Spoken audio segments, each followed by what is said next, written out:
for you all. So this is kind of like IEPs 101. We're just going to be talking about how to read your child's IEP and prepare for IEP meetings. And if we don't even know what that acronym stands for yet, we're going to get through all these basics. So before we do, we'll introduce ourselves. As I said, my name is Kea. I'm a school psychology master's candidate at Cal State Long Beach. I'm in my second year of the program.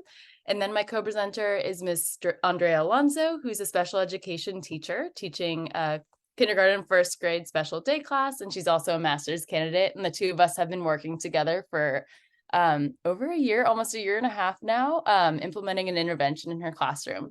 So we're very excited to present for you all. Alrighty, so here's our agenda for tonight. So we're first going to talk about what is an IEP, what does it stand for, what does it mean? Then we're going to get into the IEP process, going into the development and the implementation, what goes into all of those steps. Next, we'll be discussing IEP content, so what goes into the IEP. And then lastly, we're going to talk about IEP meetings and how to prepare for them and how to participate actively as a parent. Before we begin, I know I just kind of jumped into it. Are there any questions we can answer? If anyone wants to unmute or post in the chat. Just want to make sure it's a small group, so this can be personal.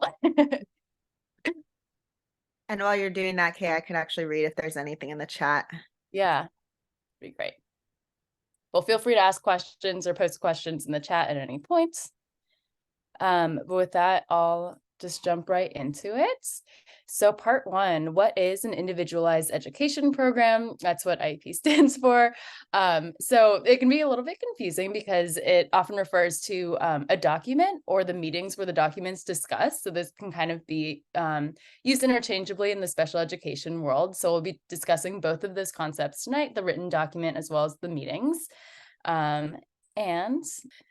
So when we were researching and preparing this presentation, we came across this metaphor that the IEP is a map for your child's educational journey. So we're going to kind of cover all these topics throughout the presentation, but the IEP covers, where the student is starting. So that's the student's present level of performance at school, where the student is going, measurable goals that are set for the student, what help is needed to get there to reach those goals. So services and accommodations and modifications that can be implemented to help the child reach the goals. Who's the student traveling with? So this deals with the student's placement, whether that's in general education with just some modifications and accommodations, or whether that's a more restrictive environment, such as a self-contained classroom. And then lastly, the IEP covers, did the student arrive? Or in other words, did the student meet the goals within their IEP? So that was part one. Now we'll move on to part two, which is the IEP process from, pre-referral to the implementation of the IEP. Before we do that, we just wanted to briefly discuss the legislation behind the IEP, which is IDEA, or the Individuals with Disabilities Education Act, which was enacted in 1975 and most recently reauthorized in 2004. So it's a federal law that governs how states and public agencies provide early intervention, special education, and related services to students with disabilities. So we've listed the guiding principles here. So I'll just briefly go over them. So one is complete and individualized evaluation. So students with suspected disabilities have the right to have all areas of suspected disability assessed. A very important component of IDEA is the FAPE, or free and appropriate public education. So this states that eligible students with a disability are entitled to an education that's individualized to meet their unique needs. Now, the IEP, or Individualized Education Program, is the written statement of the special education services that the student will receive. So this is kind of thought of as the blueprint of the FAPE. There is the concept of the least restrictive environment, or LRE, and this mandates that the FAPE must be provided alongside peers without disabilities to the greatest extent possible. So basically, if a student is to be placed in a more restrictive environment, there must be justification for every step along the way. As I've referenced earlier, parent participation is a huge part of the IEP. Parents are legally full and equal participants on the child's IEP team. And then the last thing that we want to point out is what's called procedural safeguards, which Ms. Alonso will discuss later on in the presentation, but these are additional rights that parents have within the IEP process. Alrighty, so how might my child qualify for an IEP? There are two conditions that they must meet. So number one is they must qualify under a disability category that's recognized by IDEA, and there are 13, which we have in this green box here. So this is important because they must qualify at school. So a child might have like an outside diagnosis of ADHD or autism that doesn't automatically qualify them for special education, even though they have a disability that's recognized outside the school system. So first, they must qualify under one of these categories recognized by IDEA within the school. And number two, they must demonstrate a need for special education. So they must not only have a disability, they must also have a need. And it must be demonstrated that their disability negatively affects their ability to access general education curriculum at school. So those are the two components of qualifying for an IEP.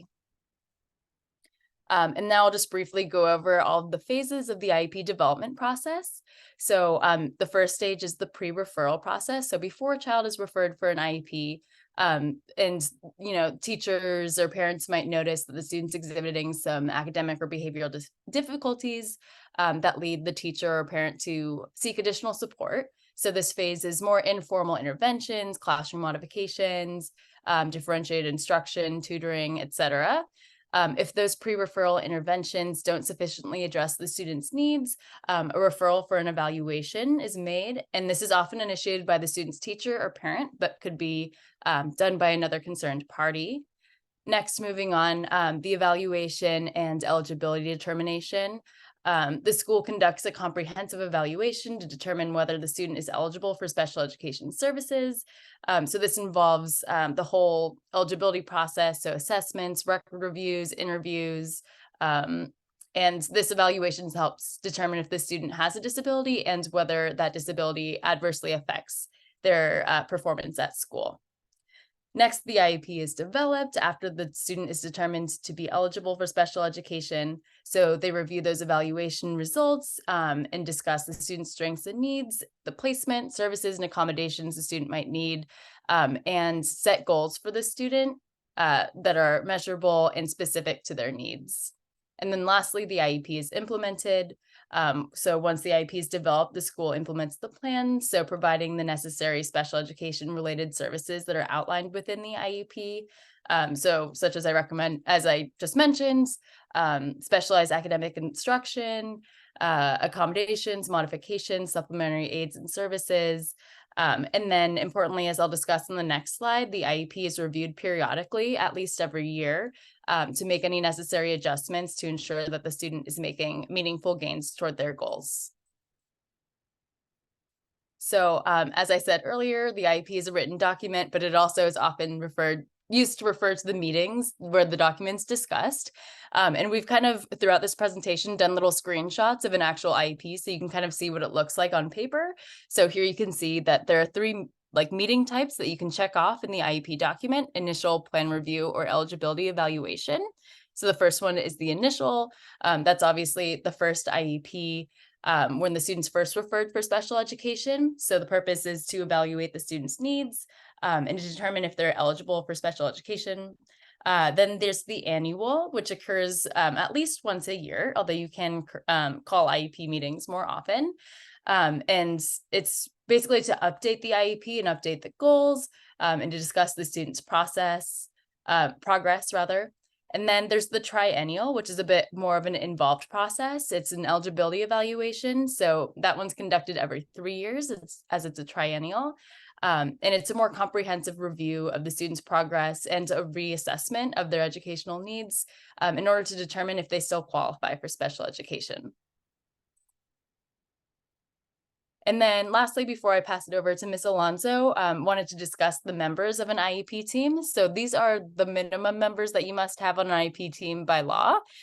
You can involve more members. So there needs to be at least one general education teacher, one special education teacher, a school district representative, usually an administrator like the principal. There will be an expert who can interpret evaluation results for those initial and triennial meetings. So that's often a school psychologist. When the students of transition age must be invited to the IEP team, but can be invited earlier. A translator can be a part of the IEP team if needed. And then most importantly, as we've mentioned, you, the parents, are a crucial part of the IEP team.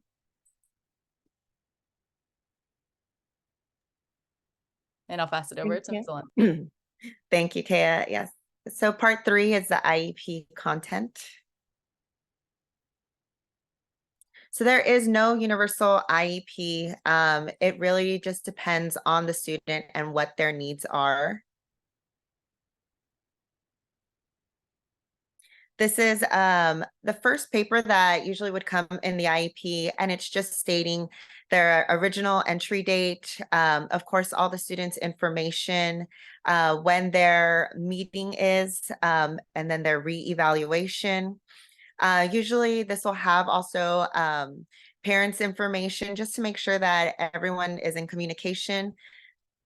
As long as all that information is correct, it's usually the first thing that I usually hand out during the IEP, just to make sure that it's the correct home address, and everything is correct on that.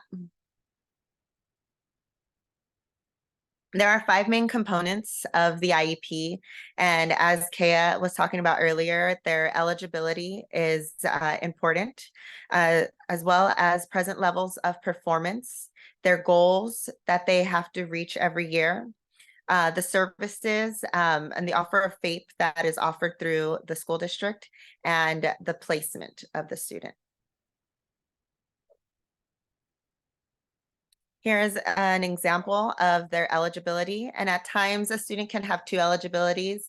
Sometimes it could be speech and language impairment. For example, this is 2 different eligibilities. The student has a speech and language impairment and OHI.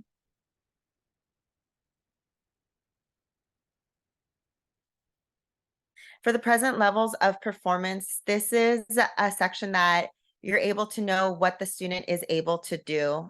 We are going to go ahead and show examples because there are different sections besides academics. Oh, I guess the examples are after. So as I said, the present levels of performance are talking about the student's strengths in terms of their academics, in terms of their social skills, how the student might need accommodations if they are in a gen ed classroom, where they're currently starting at, their baseline, what they're able to do, and the connection between their goals and services.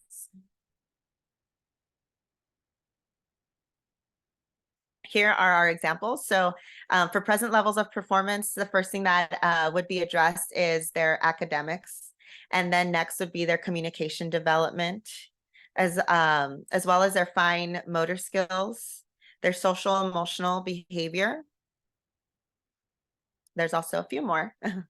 Their health, they are assessed through the school nurse, and their health is written down, as well as vocational, and adaptive living skills, which are sometimes included in when the student is getting older.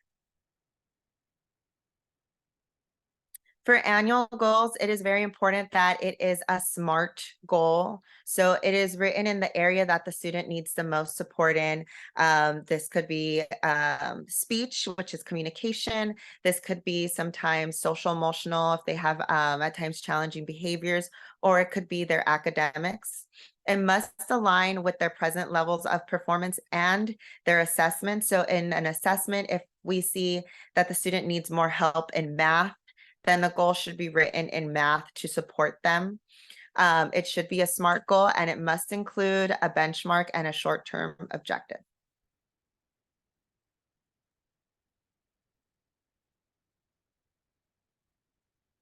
Just a little continuation.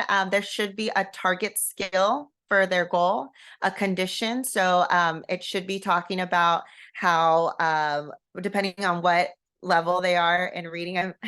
Okay, I just saw that it was yours and I stole it from you. I'm sorry. If they're focusing on reading or math, it should clearly state what grade level they're currently at. Even if the student is possibly a year below, it should still identify the student's current instructional grade level and at what rate. So whether it's reading at 100 words per minute in 4 out of 5 trials, and the time frame. So it should be by the next year, usually a year and a day before. And on the next slide, we have some practice. So before we do that, I'm going to go through these examples of these 4 components of like a high quality annual goal. So as I was saying, sorry, as Ms. Alonso was saying, there needs to be a target skill that needs to be specific. So going back to that SMART goal, that's a really important component that it needs to be specific. So a good example would be read aloud independently. That's observable, that's specific. A non-example would be enjoy reading, which is subjective. We don't really know how to observe that. The condition is the context in which the student demonstrates the skill. So as Ms. Alonso was saying, it needs to be specific and like say the grade level of like the passage or specifically what context the student is in to demonstrate the skill. So this example is given a first level reading passage, and a non-example would be during reading instruction. We don't know what that looks like, if they're reading independently, if it's whole group, or what that looks like at all. The criterion, so again, this needs to be specific. So this example is reading at a rate of 100 words correct per minute in 4 out of 5 trials. That's very specific. A non-example would be faster. We don't know what that means, what that's being compared to. And the time frame is when the student is expected to reach the goal. So generally, since IEPs are at least every year, it's going to be by the next annual IEP or the triennial that's coming up. And you can write the date there. A non-example would be soon, which that would never really happen, but that is a bad example. Generally, it will be by the next annual review. So this would be a lot. So here's an example of an annual goal. And what we have here is that you can identify the 4 components: condition, target, skill, time frame, and criterion for acceptable performance. So here's the goal. By the next annual review on March 23rd, 2024, given a first grade level reading passage, Franny will read aloud independently at a rate of 100 words correct per minute in 4 out of 5 trials, as measured by teacher data/observations. So let's see if we can get a little participation in the chat. If you could identify, I'll just pick one. The condition. If anyone wants to put what they think the condition is in the chat. And if we don't feel like it, that's also okay, and I'll give the answers. But I'll give you a few seconds.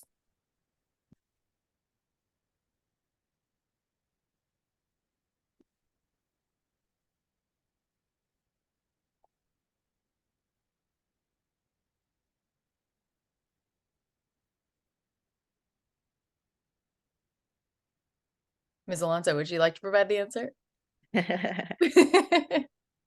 I was actually checking the chat right now to see. Yeah. Someone said speech. Do we have anyone else? Neither. I know it is late on a Thursday. And then daylight savings, and it's so I know it's dark outside. Speech, learning. So I'm going to backtrack one slide. So the condition, I chose that one because I think it's the trickiest one. So the condition is the context in which the student will demonstrate the skill. So like, what exactly, if you're saying that the skill is reading aloud independently, what are they reading aloud independently? So this one says, given a first grade level reading passage. So in this example, oh, looks like I pulled from the same slide. So it's exactly that is the condition. So we've highlighted everything here. So the time frame by the next annual review on March 2024. The condition is given a first grade level reading passage. The target skill is reading aloud independently, and the criterion is exactly how fast the student's going to read. So 100 words read correctly in 1 minute in 4 out of 5 trials. And here's just kind of a screenshot of what these goals might look like within an IEP. So if you see these, you can look for all these components. So there's the baseline that's in that like left lower box. So that goes back to those present levels of performance that Ms. Alonso was discussing earlier. There's the area of need there. There's benchmarks, so these are below the box. So as we said, there should be short-term objectives. It shouldn't just be like, here's where they are and here's where they need to be in 12 months. Like ideally, there should be shorter term, like breaking it down by every few months so you can monitor progress along the way. There's a box to check if the goal was met by the annual review. And then there's also in that box on the right, it shows the person responsible. So here it says the speech language pathologist, as this is a speech goal. So depending on the type of goal, the area of need, there will be a different person that's responsible for monitoring progress for the goal. And I'll pass it back over. Thank you, Kaya. So this here is an example of a statement of placement. So there are different placements. There is Gen Ed with RSP. There's a self-contained classroom, or at times if the student is receiving speech services. This is what the example would look like. And this is also listing the different things that were considered. A statement of services. This includes two things: specifically designed instruction and related services. So at times the student might be receiving occupational therapy, speech therapy, or counseling. Additionally, the IEP must include the date that it's going to be starting on, the number of times per week that the student will be seen for the services, how long the sessions will be when they are seen, and where it's going to be provided. And generally, they are provided at the school.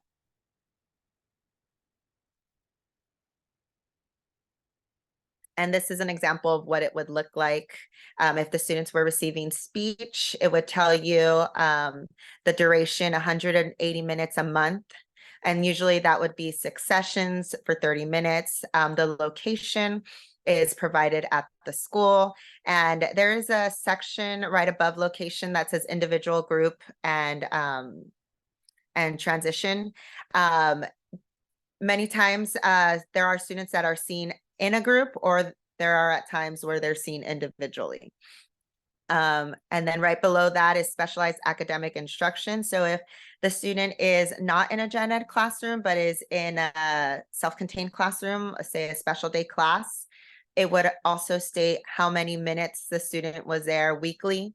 And at times there are opportunities for inclusion. As we see here, the student was receiving 45, in our example, the student was receiving 45 minutes of inclusion in a gen ed classroom.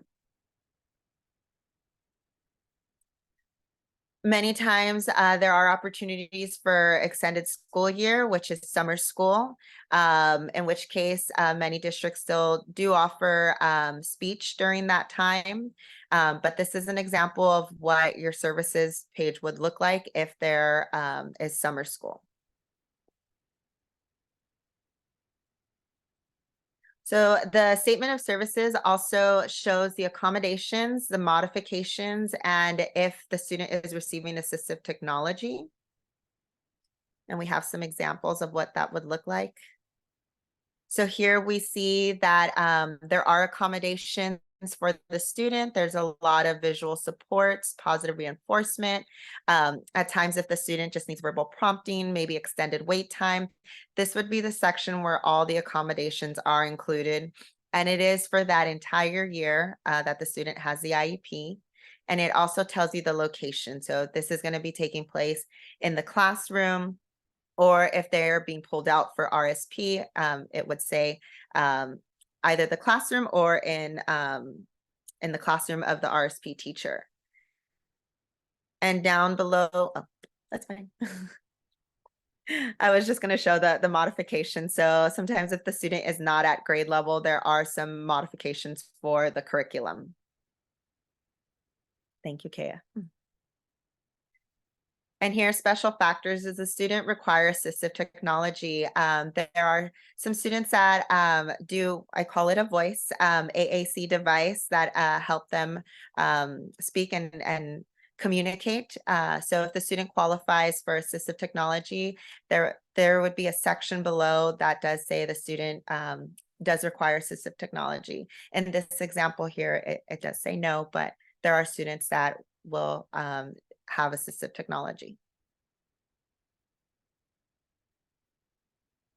There also are accommodations for students that are English language learners, or as I refer to as multi-language learners. And there would be a section for accommodations for English language learners as well.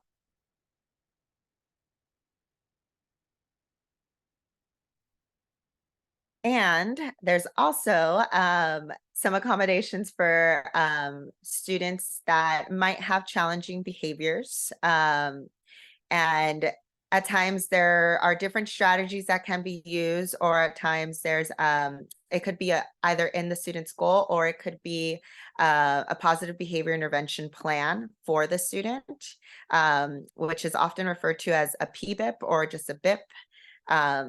Depending on the student's needs, whether behavior is a challenge to them, it would be either a goal or it would be a PBIP.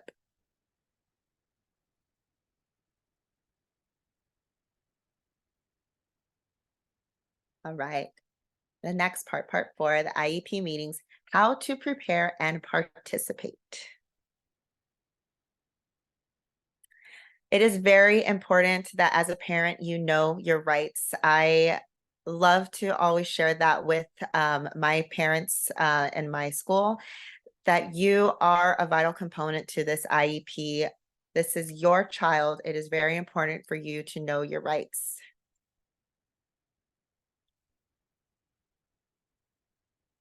And before going to the IEP meeting, you should be given for your invite a copy of the parents' rights. The procedural safeguards is what they're called. And this is telling you that it is your right to participate in this IEP meeting. You can call an IEP meeting at any time. It is your right to access any of your child's records. You can go ahead and ask for that. I at times will have a parent saying, I need an initial that happened 2 years ago.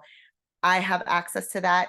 As soon as the parent asks me for that, I have to send it right away. You must give permission in writing before your child's school can evaluate your child. There is a form before you do an evaluation or an initial that says that you give permission for the school psych or the speech therapist or anyone offering special education services to evaluate your child. And also, it is your right to receive a written notice before the school can change your student services or anything in the education plan.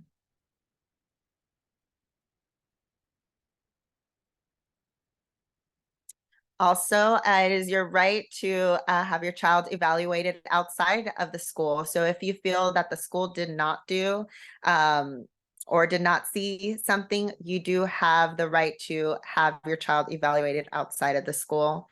You also, if there's something that you believe might be wrong, you have that right to dispute it and go through mediation, which is also called due process. And lastly, everything that is in the IEP, all of that is personal information. So everything must be confidential.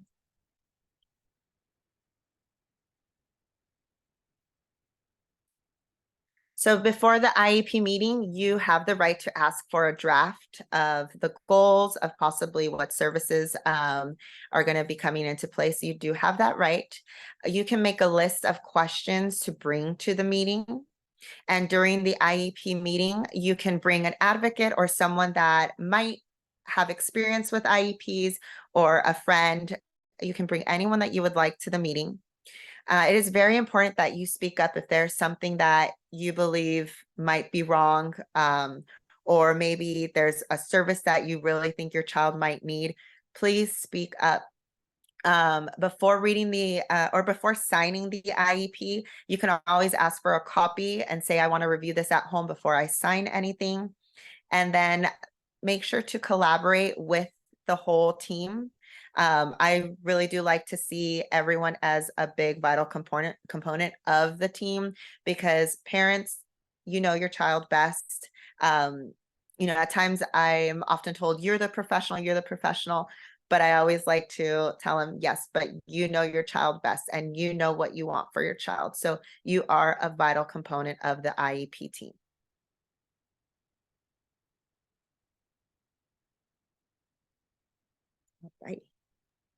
All right.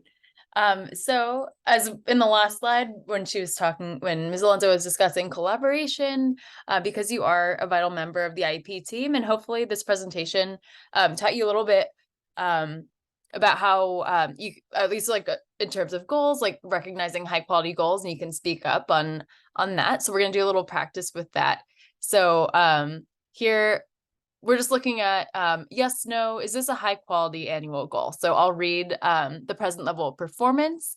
So this says, during progress monitoring in March 2023, Maribel produced basic letter sounds with 80% accuracy and decoded regular CVC, so that's consonant, vowel, consonant, words such as sat, lip, with 50% accuracy. Maribel has a weakness in phonics, which impacts her ability to decode words. Instruction in phonics, which is using knowledge of letters and sounds to read words, will help her progress in general education curriculum. So the goal is Maribel will read a grade level reading passage at a rate of 150 words correct per minute by next month. So if you want to write in the chat, does this sound like a high quality annual goal? Yes or no?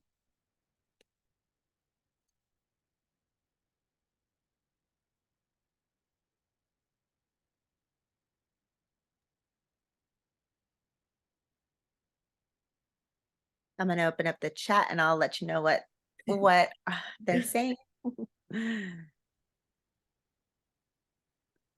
Let's give it a few more seconds. Hi, good evening. My name is Elizabeth, and I'm sorry, I actually have a question regarding the example. Yeah. I know you said if it was a good annual goal, but in the goal it does say by next month. So, I mean, because I was gonna put in the chat for an annual goal, I would say yes, but if it's the next month goal, I don't think she would be able to for the next month.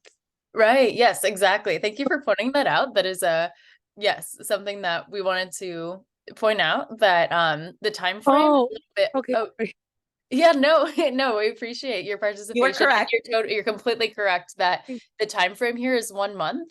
Generally, these goals are written for a year, right? So this goal as written is for 1 month from now. And you're completely correct that that's an unreasonable time frame. That's 4 weeks. That's not a very long time to improve that much. So yes, we wrote this is not a very high quality goal because the time frame is a little bit unreasonable. By next month is not very much time to improve that much her reading rate. The criterion for acceptable performance as well is a little bit unreasonable. If you look back at the present level of performance, that would be a pretty big increase for 1 year. Oops, sorry. The condition is not there. Remember, the condition is the context under which the student will demonstrate the skill. So this just says Maribel will read. It's not very specific. Ideally, a goal would say, given a grade level reading passage, she will read aloud, blah, blah, blah. So again, the condition is not quite there. The target skill is included in this goal, but it's a little bit vague. Just reading isn't a very specific skill, observable skill that we can observe. So I'll pass the next example on to Ms. Alonso. Okay, here is the next example. So the present levels of performance is that during progress monitoring in March 2023, Maribel produced basic letter sounds with 80% accuracy and decoded regular CVC words, which is consonant, vowel, consonant words with 50% accuracy. Maribel has a weakness in phonics, which impacts her ability to decode words. Instruction in phonics will help her progress in the general education curriculum. So the goal here is by the next annual review on March 23rd, 2024, Maribel will, given a first grade level passage, read at a rate of 100 words correctly per minute in 4 out of 5 trials as measured by weekly progress monitoring probes. So you can unmute yourself, or you can go ahead and type in if you think this is a high quality goal or if it's not. You could do thumbs up, thumbs down too.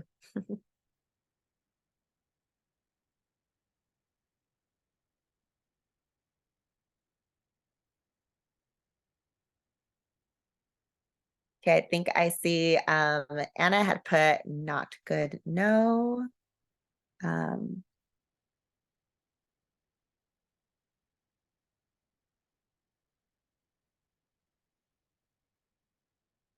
if anyone wants to put anything else in before we go over the answer.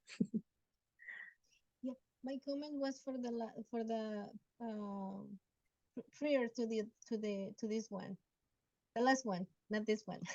Oh, yes, you're totally Oh, right. okay. Last Yes. one. What do you think about this one? Yeah. I don't think it's appropriate, but yeah, not so good. So Okay. So this one actually is better than the last one. We do have a target skill. We do have the condition. So we see there that it is first grade level. It does have the date. It does have the criteria of her reading 100 words correctly per minute. And it also has the time frame.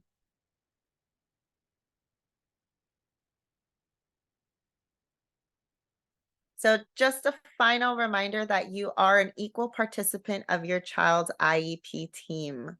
Like I said earlier, I love to remind parents about this because you have all the rights, you have all the say. This is your child. I just want to leave it with that.